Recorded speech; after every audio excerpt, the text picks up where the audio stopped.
오늘은 이제 예정에 관한 관점을 보도록 하겠습니다.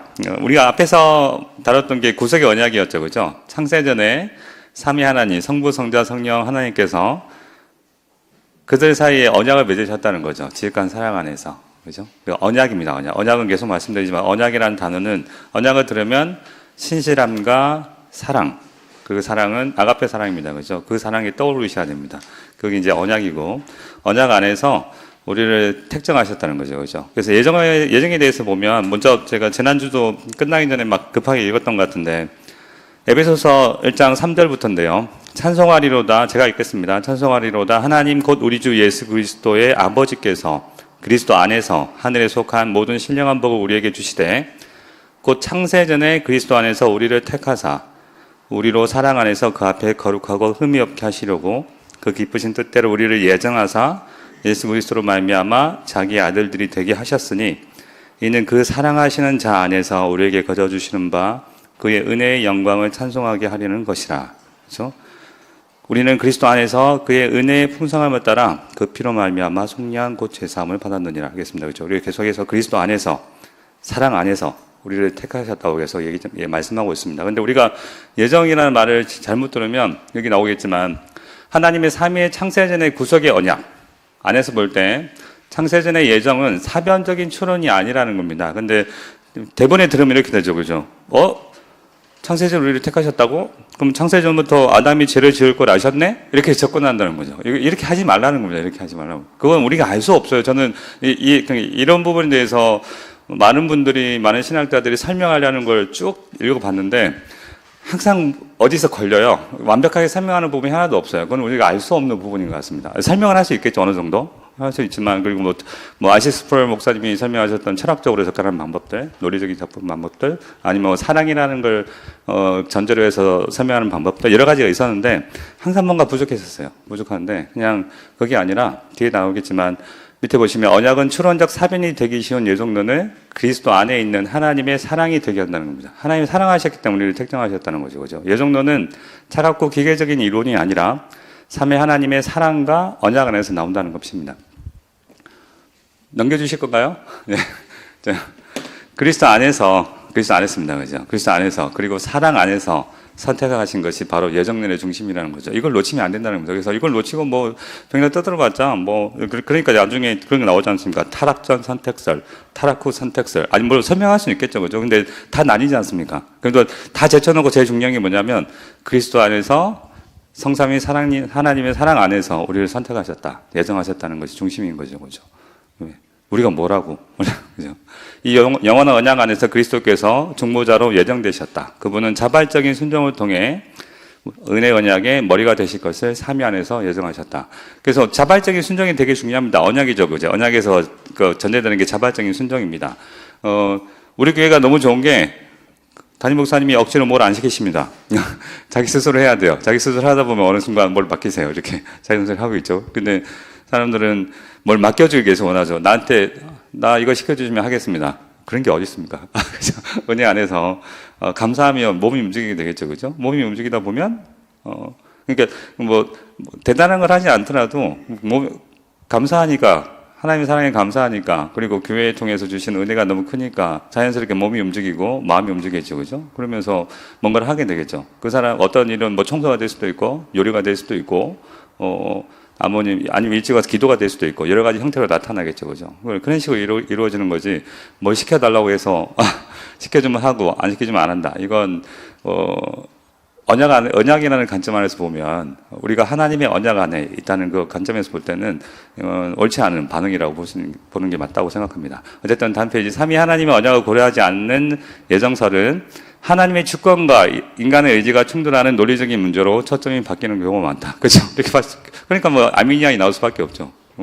아미니안이 논리적으로 보니까 분명히 믿는 사람 같았는데 나중에 왜 교회를 안 다니네? 여러분도 아시죠? 어릴 때부터 교회를 다니셨던 분들, 저를 이제 전도한 친구들은 좀 괜찮지만 저랑 같이 어릴 때 고등학교 때 임원 생활하면서 열심히 교회를 다녔던 친구들 지금 거의 교회를 안 다니거든요. 교회를 안 다니고 그때는 추억이었던 것 같아. 막 앉아가지고 보면 그런 친구들 보면서 이걸 어떻게 설명해야 되지? 그렇게 되는 거죠, 그죠? 그럴 경우에는, 그러니까, 뭐야, 이건. 그럼 알미니안이 맞겠죠. 이렇게 설명하다 보면 떨어질 수 있네? 이렇게 되는데, 하지만 우리는 분명히 알다시피, 가룟 유다라는 존재가 있었다는 걸 보면서 이미 그는 우리 속에 속하지 않았던 사람이다라고 얘기하지 않습니까? 우리는 죽을 때까지는 모릅니다. 그죠? 그가 선택받았는지 안 받았는지 모르기 때문에 끝까지 복음을 전하고 그에게 죽게 돌아오라고 얘기를 하겠지만, 만약에 그대도 돌아오지 않는다면 그는 처음부터 우리에게 속한 자가 아니었다는 거죠. 그렇게 되겠습니다. 어쨌든 그리스도의 기도는 창세전 3위 공동체의 내부를 들여다볼 수 있게 해줍니다. 그렇죠? 우리 계속해서 17장 이제 끝나가는데 10장 끝났나요? 그 기도를 보고 있으면 저도 이번 주는 계속 이제 요한복음을 묵상했는데 그냥 요한복음만 읽고 싶다는 생각 그러면 안 되겠지만 그 사랑이 막 느껴지니까 그죠? 우리를 어떻게 하면 그리스도께서 우리를 어떻게 하면 하나님과 교통하게 하시면서 우리를 정말 창조하신 그 목적대로 우리를 이끌어가기 위해서 애쓰신다는 게 마음이 느껴지니까 너무나 감사하고 너무나 죄송하더라고요. 그죠? 그런 것들 들여다볼 수 있다는 거죠. 구원이 인간의 의지로 결정된 것이 아니라 창세전 3위 하나님의 공동체적 언약과 사랑에서 나온 것임을 밝혀준다. 바울은 예정을 기계적, 사변적으로 접근하지 않습니다. 그죠? 우리가 그렇게 만든 거죠. 신학자들이. 구원이 단순히 창세전에 미리 정해졌다는 논리적인 측면보다 성자께서 십자가에서 흘린 보혈이 삼위 하나님의 사랑의 결과라는 사실에 초점을 맞추고 있습니다.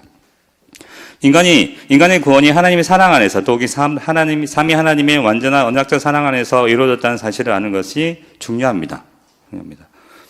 하나님의 사랑보다 구원을 더 값지고 소중하게 만드는 것은 없기 때문입니다. 그래서 구원이 삼위 하나님의 언약과 사랑 안에서 나왔다는 것은 하나님의 삼위 각자의 위격과 구별을 전제로 하고 있습니다. 그죠? 정절에.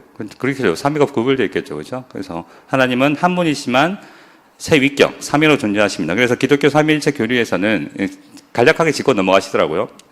교사적인 검증을 거쳐서 양태론 무엇인지 아시죠? 그죠? 때로는 아버지가 되셨다가, 때로는 아들이 되셨다가, 때로는 성령이 되셨다가. 그러니까 1인 3역을 한다는 거죠. 그죠? 그래서 구별성이 없다는 걸 얘기하는 거고, 양자로는 예수님이, 나셨기 때문에 성부 하나님보다는 급이 다르다는 거죠. 그리고 성령도 마찬가지고, 성부와 성령으로부터 나오기 때문에, 성자로부터 나오기 때문에 또 성자보다는 급이 떨어진다는 거죠. 그런 개념이 양태론과 양자론. 이건 다 이단입니다. 그죠? 그래서 보니까 양태론은 삼위의 구별성을, 양자론은 삼위의 동등성을 부정합니다. 그래서 삼위일체론과 인간의 구원은 직접적인 관계가 있다는 거죠. 그죠?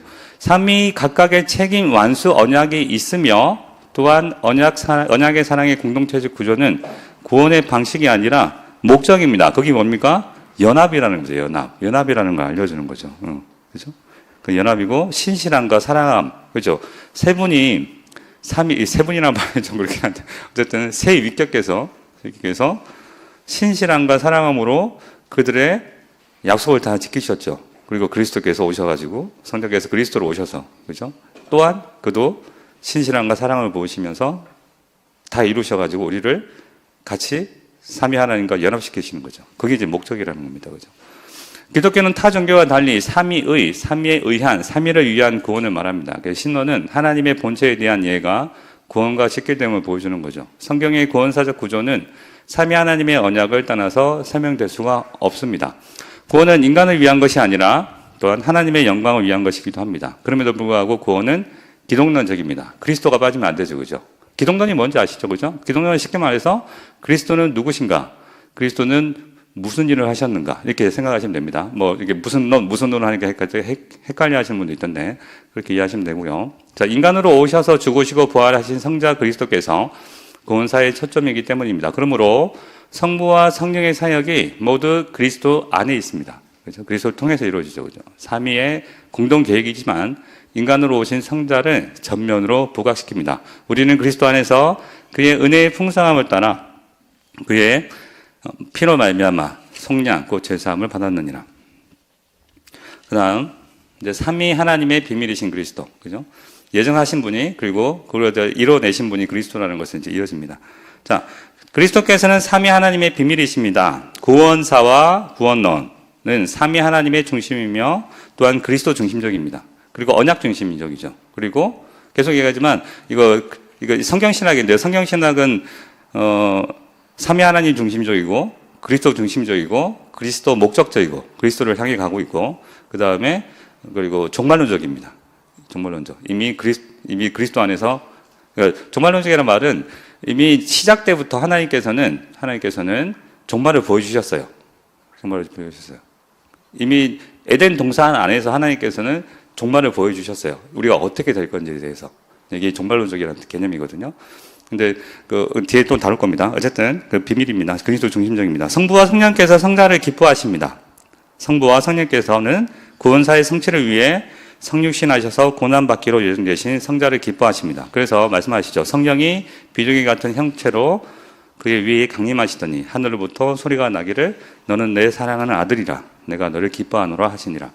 창세전 삼위 하나님의 사랑과 언약은 그리스도의 사건으로 완성되었습니다. 그렇죠? 밑에 보면 영원한 언약으로 사랑 가운데 연합시키는 것을 이루신 거죠. 그죠? 제 밑에 보니까 그러니까 완성했다는 사실은 영원한 언약으로 사랑 가운데 모든 성도들을 하나님과 연합시키는 일을 하셨죠. 다음 페이지. 그래서 미래의 영광스러운 부활은 성령 안에서 그리스도와 함께 일으킴을 받은 현재적 부활의 열매가 될 것입니다. 그렇죠? 그리스도의 부활과 함께 강림한 성령께서는 하나님 나라의 도래를 가리킵니다. 그렇죠? 성령께서 오시기 때문에 하나님 나라 이미 도래했습니다. 때가 참에 하나님의 나라가 임하고 교회는 하나님이 거하시는 처소가 되었습니다. 자, 그래서 교회의 하나됨. 그러므로 그리스도를 머리를 한 교회는 그리스도 안에서 한 몸입니다. 그렇죠? 그리고 그리스도를 머리를 한 몸인 교회는 삼위 하나님의 언약 위에 서 있는 거죠. 그죠? 그 안에서 이루어진 거기 때문에. 그래서 그런 식으로 지금 논리가 진행되고 있습니다. 삼위 하나님의 공동체적 사랑은 교회의 모델입니다. 우리 제가 전에 말했죠. 그죠? 성부 하나님께서는 성주 하나님 말을 들으라고 얘기하시잖아요. 내가 기뻐하니까 성자 말을 들으라고 얘기하시고, 성자 하나님께서는 성령 하나님께서 오셔서 나보다 더 큰 일을 할 거야 라고 얘기하십니다. 그죠? 그리고 성령 하나님께서 오셔가지고 성자 하나님과 성부 하나님께서 하신 일만 가르치십니다. 그죠? 이 공동체 안에서 느껴지는 이 사랑과 섬김과 그리고 뭐라고 하죠? 존중함 이런 것들이 다 느껴지죠. 그죠? 이게 교회의 모델이라는 겁니다. 지상에서 찾아볼 수 없는 완전한 사랑의 모델은 삼위 하나님 안에 있습니다. 삼위 하나님의 상호 사랑과 순종은 언약 백성의 모델이 되는 것이죠. 그렇기 때문에 자, 영생은 소유가 아니라 하나님을 아는 언약적 사랑인 것입니다. 그래서 그리스도 안에서 하나님을 야다한다는 것은 하나님과 인간의 연합을 의미합니다. 결국 신론의 중요한 목적, 우리가 하나님을 알아야 되는 이유, 그죠? 신론은 하나님이 누구신가라는 건데, 하나님이 누구신지 알아야 되는 그 중요한 목적은 언약 백성이 하나님의 공유적 속성을 배우고 닮아가는 것이라는 거죠. 아, 하나님께서 이런 분이시구나. 우리가 그래서 하나님께서 우리한테 하나님의 형상으로 창조하시면서 이런 모습을 주셨구나. 그리고 우리가 비록 타락으로 인해서 많이 형상을 많이 잃었지만 그리스도 안에서 이걸 회복시켜 주셨구나. 이게 알아가는 거죠. 그죠? 그게 바로 신론의 목적이라는 겁니다. 삼위 하나님의 사랑은 성도 간의 사랑의 모델이며 세상을 향한 사랑의 모델입니다. 하나님의 사랑과 이웃 사랑은 율법의 완성이며 그 둘은 나뉠 수 없겠죠. 그죠? 그래서 제가 지지난과 제 토요일에 설교할 때 묵상했던 건데, 십계명의 마지막에 내 이웃의 소유를 탐하지 말라고 그러잖아요. 그죠? 그 탐하지 말라는 걸 저는 이제 하나님의 형상으로 접근을 했는데, 그죠? 사람은 태어날 때부터, 만들어질 때부터 하나님만으로 만족할 수 있도록 만들어진 존재인데, 하나님을 떠나다 보니까 뭔가를 계속해서 자기를 만족시킬 수 있는 대상을 찾을 수밖에 없는 거죠. 그죠? 그러다 보니까 뭐 돈이 될 수도 있고, 기타 나머지 그랬기 때문에 탐심은 우상 숭배라고 이어지지 않습니까? 그죠? 나를 만족시킬 수 있는 무언가를 계속 찾을 수밖에 없는 게 된 거죠. 그래서 탐심은 그렇기 때문에 결국은 마지막에 나오는 십계명의 마지막 계명, 제 10번째 계명인 내 이웃의 것을 탐하지 말라는 말은 결국은 뭡니까? 우상 숭배하지 말라는 뜻이거든요. 우상 숭배하지 말라는 말은 첫 번째 계명과 연결됩니다. 뭡니까? 나 외에 내게 다른 신을 두지 말라. 그러니까 1계명과 10계명이 연결되는 겁니다. 그게. 그래서 하나님의 사랑과 이웃 사랑과 바로 연결되는 거죠. 모든 게 다. 이렇게 그 얘기를 하고 있는 겁니다.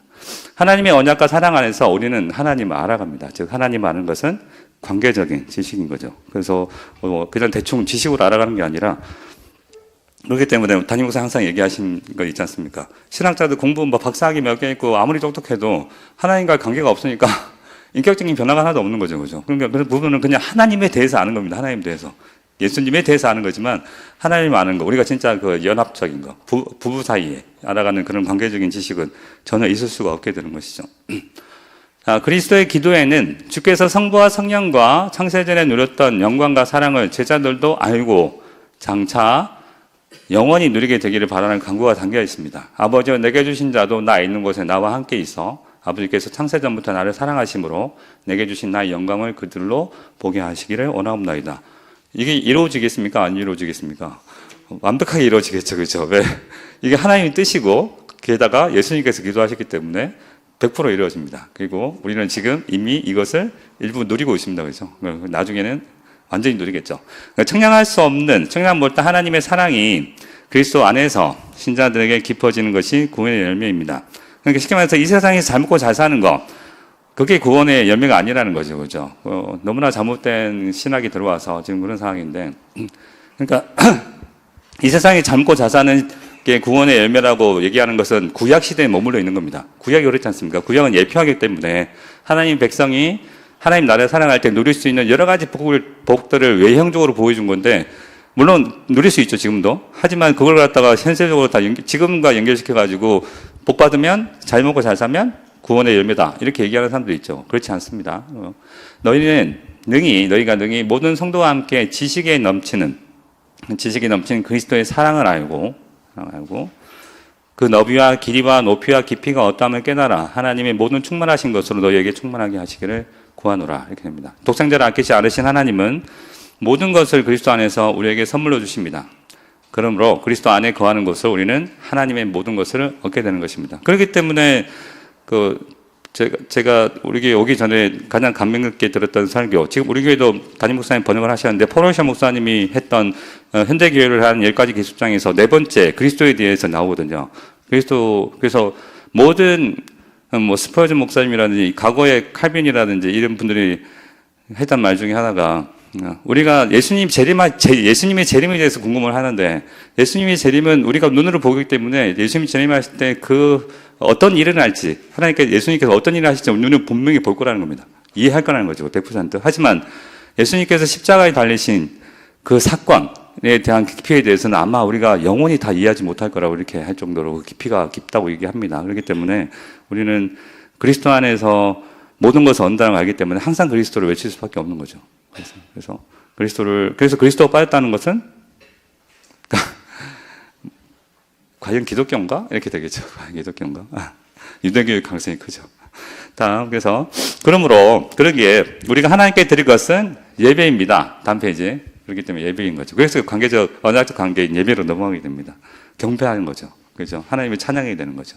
언약적 관계는 언약 안에서 서로에게 복이 됩니다. 하나님은 우리의 구원의 수단이 아니라 예배 받으시기 합당하신 분입니다. 여호와께 그의 이름에 합당한 영광을 돌리며 거룩한 옷을 입고 여호와께 예배할지어다. 예배는 사람이 하나님과의 언약 안에 거하는 이유와 목적인 거죠. 그죠? 그러므로 하나님은 신령과 진정으로 예배하는 자들을 찾으십니다. 아버지께 참되게 예배하는 자들은 영과 진리로 예배할 때가 오나니 곧 이때나 아버지께서는 자기에게 이렇게 예배하는 자들을 찾으시느니라. 하나님은 영이시니 예배하는 자가 영과 진리로 예배할지니라. 그러니까 영은 성령, 그죠? 성령을 통해서 진리이신 예수 그리스도, 그렇지? 성령을 통해서 그리스도 안에서 하나님께 예배하라. 이렇게 되는 거죠. 네. 이렇게 해석할 수도 있는 것 같습니다. 자, 완성된 언약 안에서 주의 언약 백성의 종말론적 관계는 오직 예배입니다. 예배, 종말론적 관계.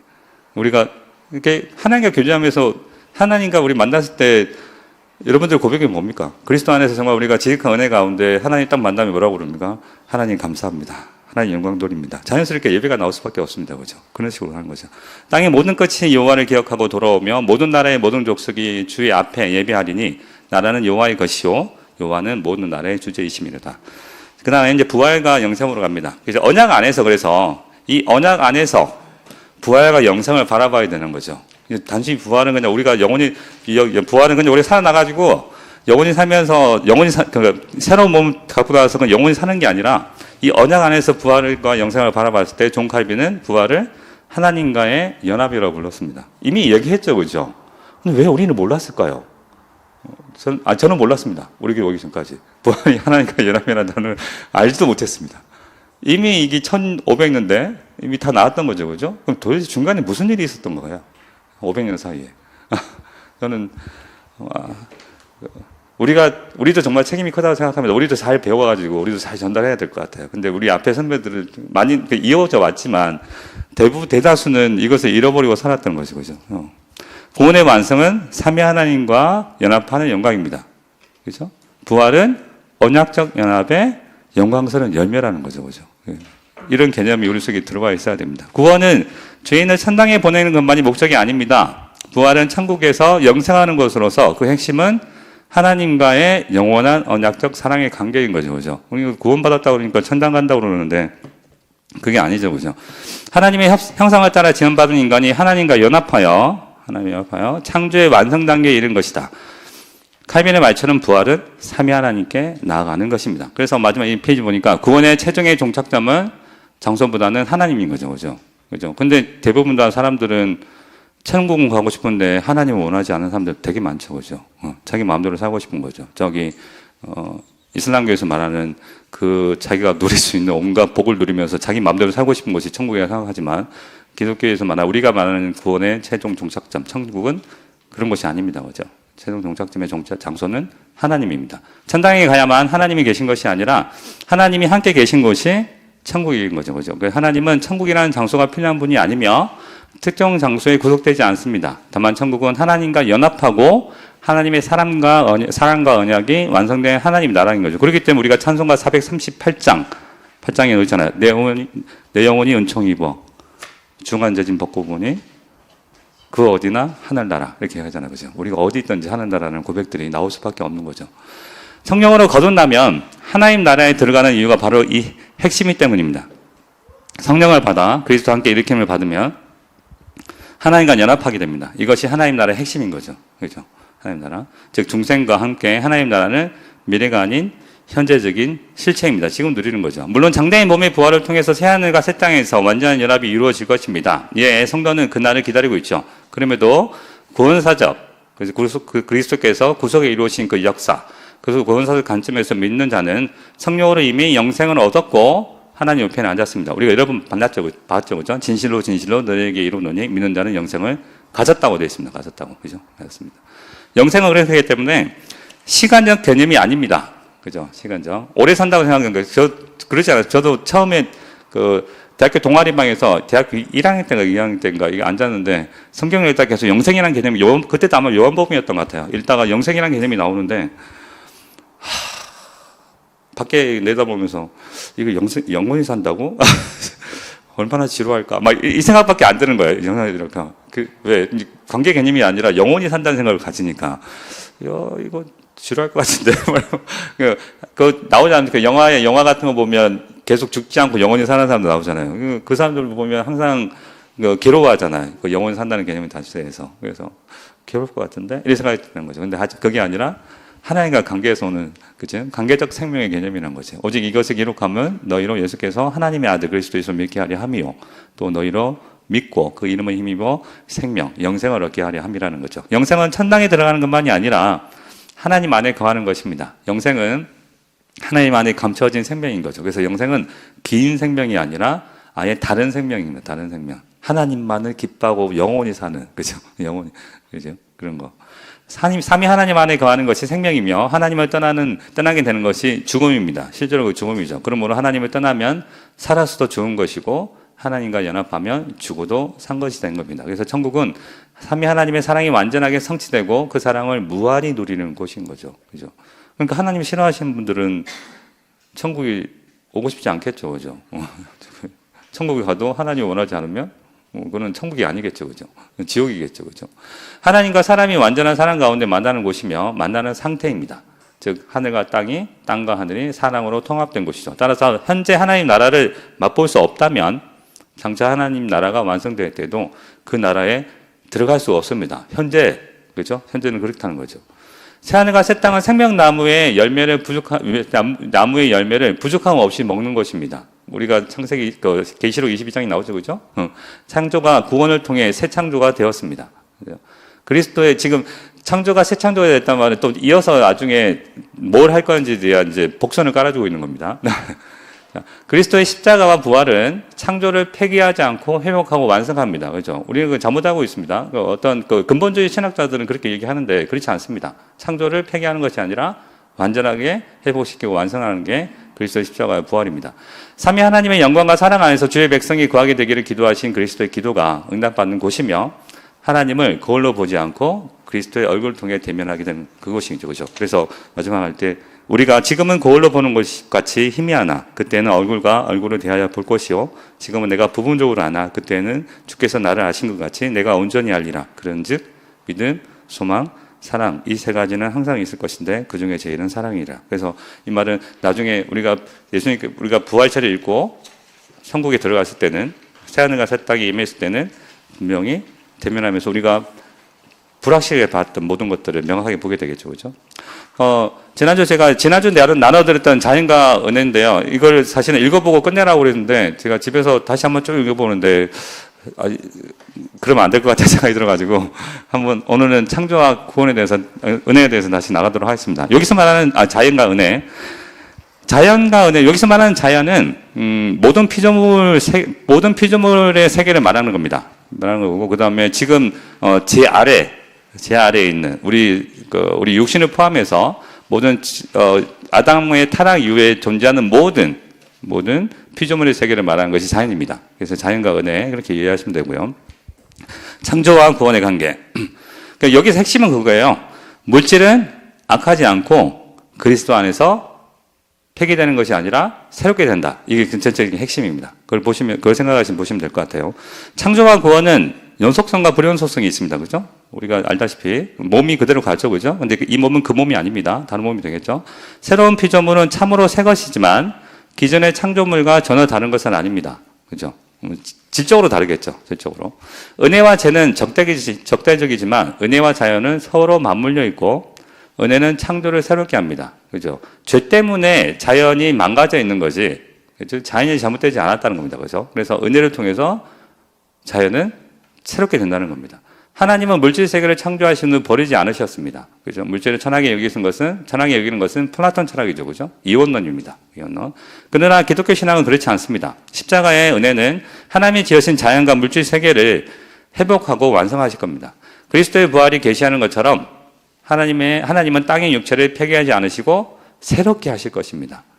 헤르만 바비크 이 페이지 넘어갈게요. 그 다음 넘어가고 아담은 하나님의 면전에서 떠나야 했지만 죄로 인해서 그죠? 떠나야 했지만 하나님은 그의 가족이 여전히 자연과 더불어 살도록 하셨습니다. 다 아시죠? 그죠? 이에 자연과 은혜는 윤리적으로 구분되지만 물질적으로는 나뉠 수 없는 상황이 되었습니다. 이때 윤리적이라는 말은 이제 제 아래에 있다는 거죠. 은혜와 이때 자연은 아까 계속 말씀드렸지만 제 아래에 아담의 타락 이후에 그죠? 죄로 물든 세상을 전체적으로 얘기하는 겁니다. 윤리적으로 구분되지만 물리적으로 구분될 수는 없죠, 그죠? 그래서 땅과 하늘이 통합되는 시점까지 자연인의 은혜 속에 자연이 공존하는 구원사가 계속 진행되고 있습니다. 그리스도 안에서 선택받은 자녀들의 구원을 위하여 심판은 종말까지 보류되어 있죠. 그죠? 노아 홍수 이후에 보면, 노아 9장이죠. 9장 아마 1절에서 17절 말씀일 겁니다. 9장 1절에서 17절 말씀에서 하나님께서는 노아 언약을 맺으십니다. 그죠? 노아 언약. 그래서, 그 이전에 창조 때 이루어졌던 모든 세계를 물로 다 심판하시죠. 그죠? 심판하신 다음에 끝내신 게 아니라 다시 아담이 방주에서 나왔을 때 아담과 노아와 함께 다시 언약을 맺으시죠. 그러면서 생육하고 번성한 땅에 충만하라 그러고 주시고 그 다음에 다시는 물로 이 땅을 심판하지 않으시겠다고 말씀하시면서 무지개를 보여주시지 않습니까? 그렇죠? 그리고 이미 계속해서 하나님께서 자연이 공존하는 구원사가 지속될 거라는 것을 이미 언약을 주셨습니다. 그렇죠? 그래서 그리스도 안에서 선택받은 자녀들의 구원을 위하여 심판은 최종까지 보류되어 있습니다. 종말까지. 죄의 침투와 피조물의 타락은 예상치 못한 것이었죠. 구원사에서는 구원의 은혜와 보편적 은혜의 구별이 필요합니다. 반드시. 심판 때까지 상조를 보존하는 일반 은총이 모든 사람들에게 허락되어 있습니다. 그래서 이 책을 지으신 전정구 교수님은 이걸 뭐라고 하냐면 일반 은총이라고 하지 않고 일반 은혜 언약이라고 이렇게 얘기해요. 일반 은혜 언약. 왜? 하나님께서 종말 때까지 보존해 주신다고 약속을 하셨잖아요. 그죠? 신실하게. 그래서 지금도 신실하게 지키시잖아요. 그래서 그러면서 하신 말씀이 뭐냐면, 여러분들, 3차 세계대전이 일어난다고 세계가 망한다고 생각하지 마세요. 하나님께서, 보호해 주실 거라고. 마지막 예수님 오실 때까지. 그죠? 물론 많은 사람이 죽겠죠. 근데, 여러분들 보시면, 노아 홍수가 일어났을 때 하나님께서 어떻게 세상을, 인류를 다 없애버리셨습니까? 노아 시대 때 사람들이 만들었던 어떤 기술 갖고 그들을 멸망시키셨습니까?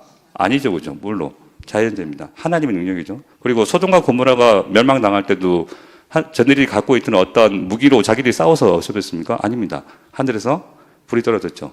일단 이 세상의 마지막도 마찬가지입니다. 어떻게? 마지막 하나님께서 불로 심판하신다고 되어 있지 않습니까? 그렇죠? 그렇기 때문에 이 세상에 어떤 핵폭탄, 수소폭탄, 기타 화생방, 화학 무기 이런 걸이 많이 위협이 되긴 하겠지만 그런 걸로 인해서 이 세상이 멸망하지는 않을 겁니다. 예, 그렇게 하게 되겠죠. 그게 하나님의 언약입니다. 그리고 처음 하늘과 땅은 날새의 심판으로 구원사가 완성될 때까지 하나님의 보편적 은혜 가운데 보존받습니다. 이 말은 좀 수정을 해야 될 것 같습니다. 처음 하늘과 처음 땅은 노아 시대 때 이미 바뀌었습니다. 그죠? 그래서 그렇게 나오죠. 옛 세상과 지금 세상. 옛 세상은 창조 때부터 노아 시대까지. 그렇죠? 그 다음에 노아 홍수 이후에 세상이 바뀌었죠. 그죠? 그래서 다 죽었지 않습니까? 그래서 물고기 빼놓고, 물속에 사는 존재를 빼놓고 다 죽었지 않습니까? 그죠? 노아 방주 안에 있는 사는 존재를 빼놓고는. 그렇기 때문에, 이렇게 담임 목사님도 말씀하셨죠. 옛 세상과 지금 세상 구분됩니다. 그래서 이 부분은 좀 수정을 해야 될 것 같아요. 아마 이거는 마지막 새하늘과 새 땅에 대해서 비교로 표현하신 것 같긴 한데, 이번 좀 수정하겠습니다. 어쨌든 하나님 보시기에 좋았던 피조물은 여전히 하나님의 영광을 선포하고 있습니다. 그래서 어떤 분들은 노아 시대 이후를 하나님께서 새 창조하셨다고 이렇게 표현하는 사람도 있어요. 새 창조하셨다. 창조하셨지만 다 없애버리시고 노아 시대 때부터 새 창조하셨다. 고민 한번 해보셨습니까? 그 많은 나무들을 언제 노아가 나왔을 때 포도나무를 심었다고 그러잖아요. 그죠?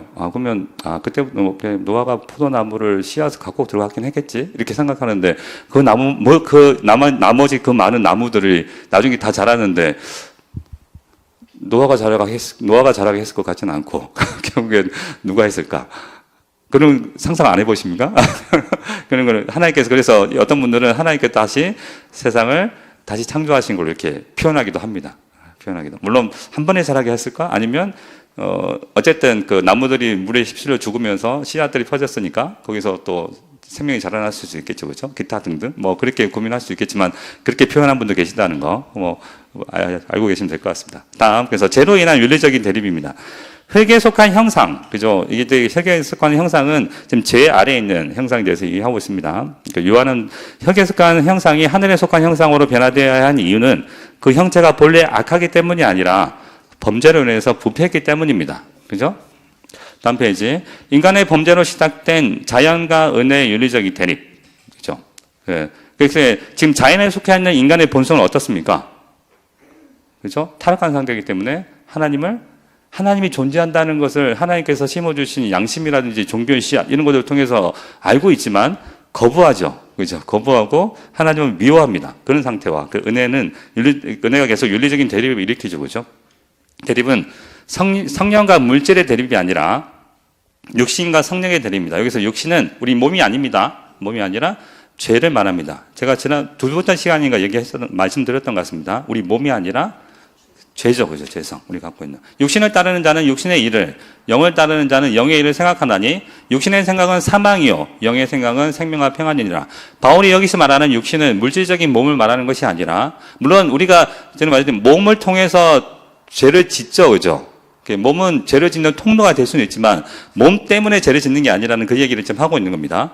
일단, 것이 아니라 죄의 지배와 영향을 받은 상태를 말합니다. 즉, 물질 자체가 악한 것이 아니라, 죄가 악한 것이며 물질이 성령을 대적하는 것이 아니라 죄가 대적하고 있는 것입니다. 그래서 육신의 생각은 하나님과 원수가 되다니 이는 하나님의 법에 굴복하지 아니할 뿐 아니라 할 수도 없습니다. 그렇기 때문에 인간에게는 하나님에 대한 두 가지 종류의 지식이 있습니다. 첫 번째 말했듯이 하나님의 창조적으로 하는 일반 계시, 하나님께 주신 게 있죠. 로마서 1장 18절에서 20절 안다고 되어 있죠. 마음속으로. 그 자연을 통해서도 뭔가가 존재하지 않을까. 그죠? 뭔가 절대자 아니면 어떤 조물주가 존재하지 않을까 생각하는 그런 일반 계시가 존재할 받고, 두 번째는 하나님을 구원자로 아는 특별 계시가 있는 거죠. 그 타락 이후에도 이런 첫 번째 일반 계시가 남아있다는 겁니다. 사람들 속에. 하나님께서. 그게 이제 하나님의 형상으로 이제 나중에 연결되겠죠, 아무래도.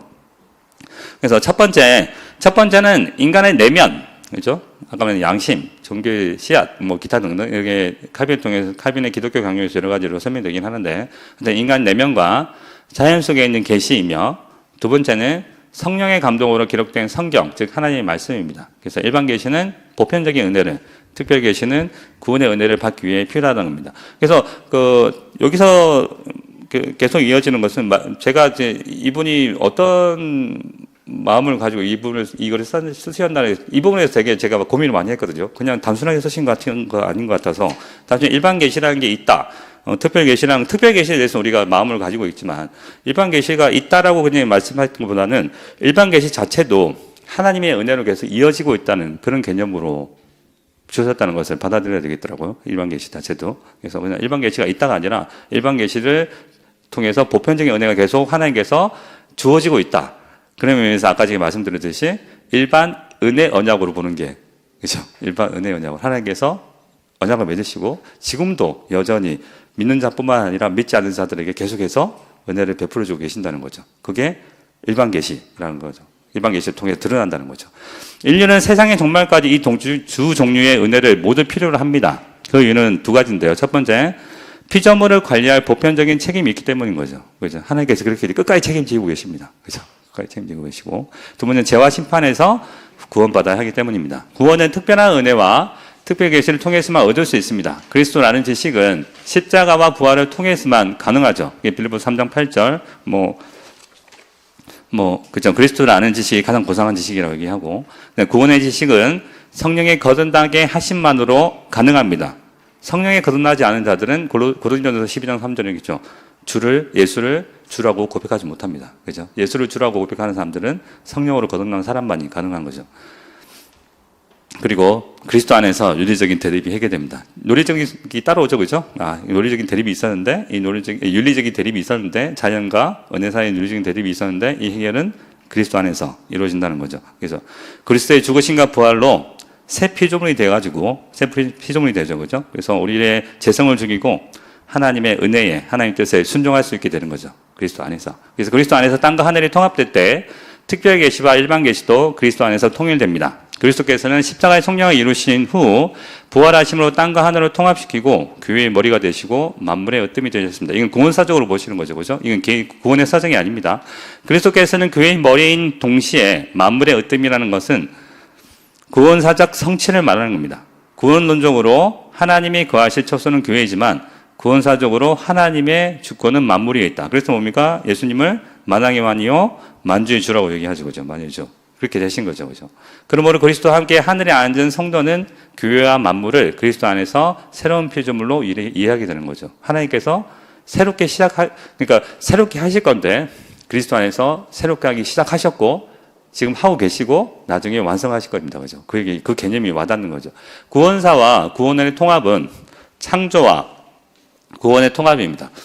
회복된 만물과 영혼의 구원은 그리스도 안에서 맞물려 있는 거죠. 만물은 하나님의 영광을 위하여 하나님께로 돌아가게 되어 있습니다. 이는 만물이 주께로 나오고 주로 말미암고 주에게로 돌아갑니다. 그에게 영광이 세세에 있을지어다. 아멘. 그러므로 특별 은혜와 보편 은혜는 모두 중요합니다. 보편 은혜는 생육하고 가정과 노동과 사회를 만들어 문화생활을 하는데 필요하죠, 그죠? 이게 문화명령이라고 그러죠, 그죠? 문화명령. 창세기 1장 18절에서 나오고 3장에서 나오고 그다음 아까 말씀드렸듯이 9장에서 나옵니다. 계속해서 문화생활에서 이어가라는 거죠. 이것도 하나님의 명령입니다. 가정과 노동과 안식은 물질적 세상을 위한 창조 질서이기 때문입니다. 인간 안에 하나님의 형상은 여전히 남아있고 소멸되지 않았으므로 오직 그리스도 안에서 회복되어 완성을 바라봅니다. 보편적 은혜와 구원적 특별 은혜의 구별은 만물의 회복 때까지 계속 지속되는 거죠. 그래서 피조물이 고대하는 바는 하나님의 아들들이 나타나는 것. 쉽게 말해서 구원이 완전 새하늘과 새 땅이 이루어지기를 바라는 거죠. 이처럼 자연과 은혜의 연속성과 비연속성은 세상과 인간에 대한 중요한 성경 원리를 제시해주고 있는 거죠. 그래서 세상을 너무 속되게 보고 다 없어져야 된다 이렇게 얘기하시면 안 된다는 겁니다. 그렇죠? 보면서 세상을 보면서 어떻게 생각해야 된다고요? 회복돼야 되는 존재들이구나 이렇게 봐야 된다는 거죠. 그렇죠? 창조는 타락에 의해서 폐기되지 않았고 완성을 기다리고 있습니다. 우리는 물질 세계를 포기하지 않고 은혜 가운데 사랑과 조화를 이루며 살아갑니다. 다만 육신과 긴장 관계를 유지하면서 살아갈 수밖에 없죠. 구원의 은혜 안에서 옛사람과 새사람은 뚜렷이 구별됩니다. 그죠? 옛사람은 옛날 세상에 속한 사람들, 그죠? 속했던 존재. 새사람은 이제 사회적 가운데 존재하는 존재죠. 그죠? 너희는 유혹의 욕심을 따라 썩어져가는 구습을 따른 옛사람을 벗어버리고 오직 너희의 심령이 새롭게 되어 하나님을 따라 의와 진리의 거룩함으로 지으심을 받은 새 사람을 입으라. 그죠? 하지만 보편적 은혜 안에서는 하나님은 불신자와 신자 모두에게 동일한 자연적 은총을 베푸십니다. 다만 불신자들에게는 하나님의 형상의 거룩한 기능은 없고, 그죠? 지금은 상실된 상태입니다. 자연적 구조만 남아있어. 이때 자연적 구조는 뭐냐면 본능적으로 살아남기 위한 구조죠. 그죠? 죄에 따라서, 기본적으로 갖고 있는 본능, 살아남기 위한 본능, 그리고 죄성에 따라서 움직이는 그 구조만 남아있다는 겁니다. 다시 말해 타락으로 인간은 하나님을 떠나서 진리를 막는 자가 되었고 하나님을 예배하고 순종하는 언약적 기능은 상실하였으며 오직 육신과 물질적인 생활을 위한 자연적인 구조만 남아있는 거죠. 이게 자연적인 구조입니다. 그럼에도 불신자들은 역시 여전히 생육하고 번성하며 창조 명령을 수행하고 있습니다. 그죠? 참 신기하죠. 그죠? 이게 하나님의 연애라는 겁니다. 그게 여러분. 우리는 그냥 자기 본성대로 산다고 하지만 그 와중에도 하나님께서는 하나님의 은혜를 계속해서 유지시키고 계시는 거죠. 자, 은혜는 자연을 회복시킵니다. 즉 그리스도 안에서 아까 구조가 뭐였습니까? 구조가 앞에 나오니까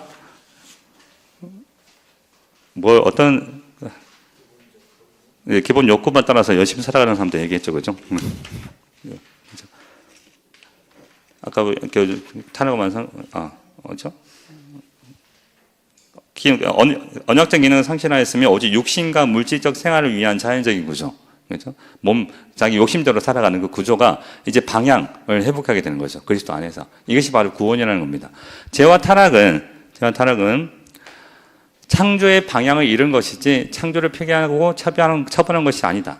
죄에 대하여 비관적인 것과 창조에 대하여 비관적인 것은 구별해야 되는 것입니다.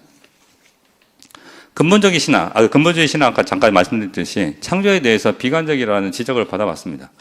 범죄와 타락 후에 하나님 베푸신 보편적인 은혜는 물질 세계를 보존하는 약속이 있는데 근본주의 신학은 뭐라고 그럽니까?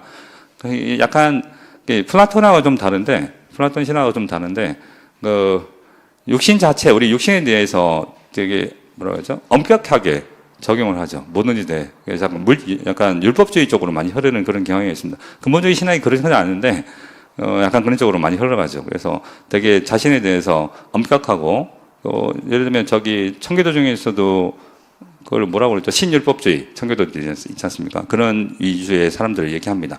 그래서 이 사람들은 물질 세계에 대해서 별로 신경을 안 쓰죠. 안 쓰려고 그러고 악하다고 생각하는 기본적인 관념이 깔려 있습니다. 그렇지 않다는 거죠.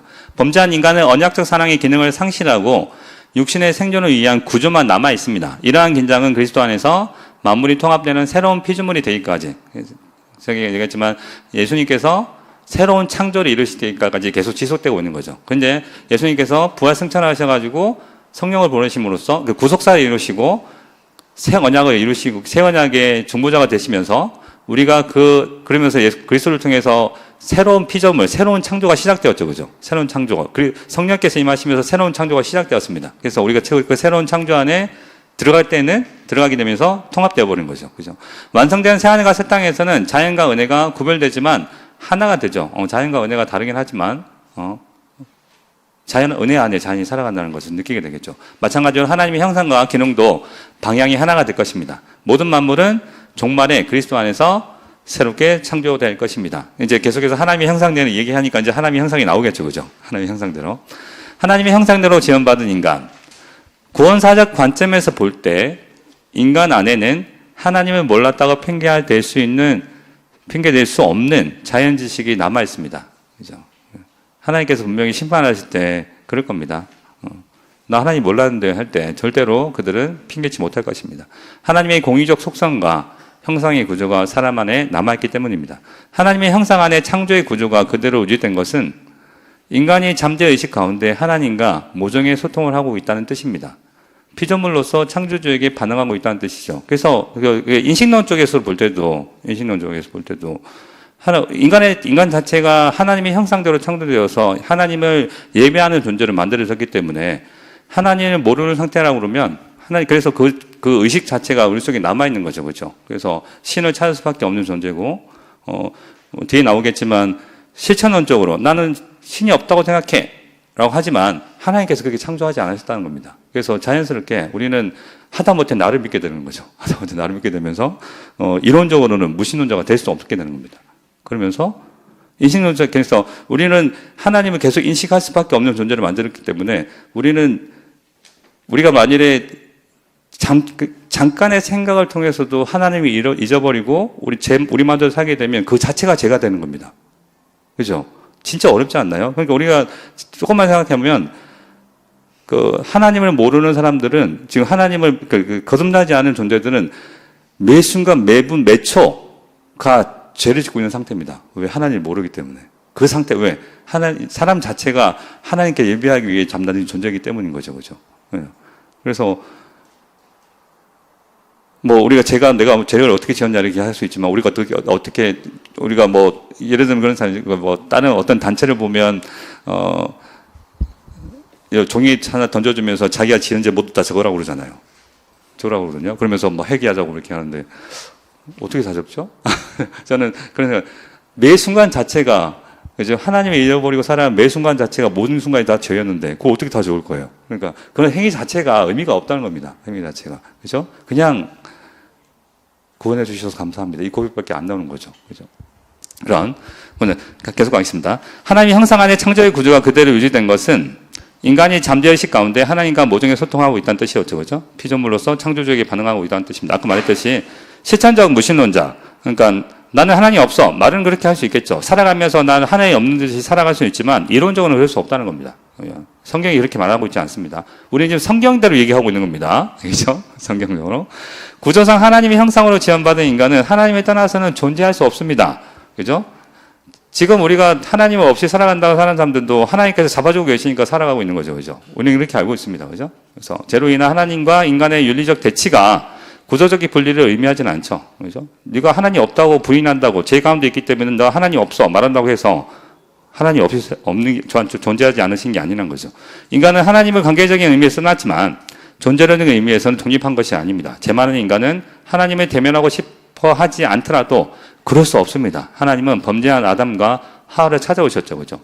하나님의 형상을 지어버릴 수 없는 인간은 하나님으로부터 완전히 숨을 수 없습니다. 존재론적 의미에서 인간이 하나님으로부터 독립할 수 있다면 그건 피조물이 아니죠. 또 다른 신이 되겠죠.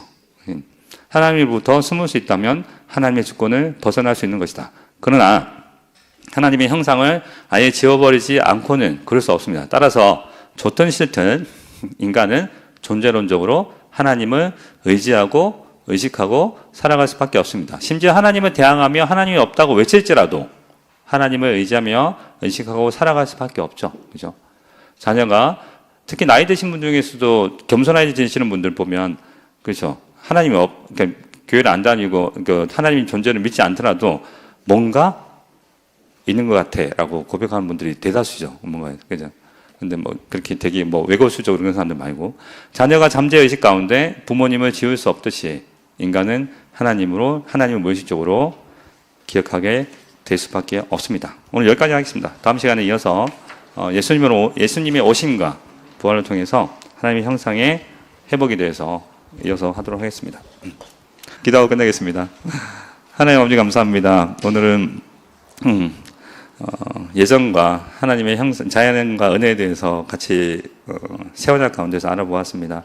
우리가 인간의 머리로 피조물의 입장에서 하나님의 그 예정과 은혜에 대해 생각할 때 얼마나 한계가 있고 잘못되게 생각하는 경우가 너무 많은지요. 하지만 하나님께서 우리를 예정하시고 지금도 여전히 우리 택함 받는 뿐만 아니라 이 세상 모든 것을 은혜 가운데 주신 것은 하나님의 영원한 삼위 언약 안에서 이루어진 귀하고 복된 그 언약 안에 있기 때문에 가능하다는 것을 이 시간 배우게 됩니다. 하나님 아버지, 우리가 신앙생활을 하면서 많이 배워가고 또 많이 은혜 가운데 살아가면서 많이 체험하는 가운데 우리의 머리가 커질 때 어떤 지식에 따라서 하나님을 판단하고 또 세상을 판단하는 것이 아니라 우리에게 주신 그 은혜에 감사하는 사람으로서 변화되게 해 주셔서 매 순간 하나님의 그 귀하신 은혜에 감사함으로, 그 사랑에 감사함으로 우리 삶 또한 오직 하나님께 그리스도께 합당한 모습으로 살아가는 귀한 모습으로 변화될 수 있도록 하나님 인도해 주시옵소서. 또 오늘도 귀한 은혜 주일 주셔서 또 그리스도 안에서 예배합니다. 주님, 정말 그 하나님 안에서 누리는 지극한 복을 우리 주 예수 그리스도께서 요한복음 말씀 통해 주신 그 창세전에 누렸던 그 지극히 성부 하나님과 성자 하나님께서 누렸던 그 지극한 사랑과 그 복을 우리가 그리스도 안에서 예배를 통해서 누리기 원하오니 우리를 불쌍히 여기주셔서 우리를 깊은 은혜 가운데 이끌어 주시옵소서. 그리하여서 우리가 주께 오직 감사와 영광과 찬양만 돌리는 그런 귀한 시간을 보낼 수 있도록 하나님 은혜를 내려 주시옵소서. 감사합니다. 예수 그리스도 이름으로 기도드립니다. 아멘.